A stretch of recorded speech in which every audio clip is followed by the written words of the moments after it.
नाजरीन, आपको ताज़ा तरीन अपडेट से आगाह करते चलें। कराची में मूसलाधार बारिशों का सिलसिला दोबारा शुरू हो गया, जिससे कराची डूब रहा है। मजीद तफसीलात से आगाह कर रहे हैं ब्यूरो चीफ कराची मोहम्मद जवेद पारिक। जी मोहम्मद जवेद पारिक, तफसीलात से आगाह कीजिएगा।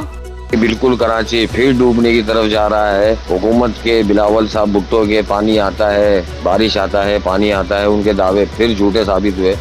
किसी किस्म की हुकूमत की कोई मशीनरी रोड पे नजर नहीं आ रही। दूर दूर तक किसी का नामो निशान नहीं है। पानी तकरीबन 2 घंटे 40 मिनट की बारिश के अंदर 75 मिलीमीटर बारिश रिकॉर्ड हो चुकी है और मजीद 3 दिन तक ये बारिश जारी रहेगी। महकमा मौसमियात ने हाई अलर्ट कर दिया था, मगर इसके बावजूद भी KMC, DMC और दूसरे दावेदार ये दावा करते हैं कराची की तरफ, इन्होंने कराची को एक खंडर सोतेली माजरे सुलूक शुरू कर दिया है और अभी यहाँ पे कोई पुरसा हाल नहीं है। देखा जाए तो यहाँ पर सिर्फ और सिर्फ पानी ही पानी चारों तरफ नजर आ रहा है। लोग घरों के अंदर मैसूर होके रह गए हैं, कोई भी पूछने वाला नहीं है। बिजली के इलेक्ट्रिक की लाइटें मुकम्मल बंद है, सारे फीडरें की ट्रिप हो चुके हैं। Mohammad Javed Parikh, 29 news, bureau chief Karachi. जी जवेद पारिक, आपका बहुत शुक्रिया।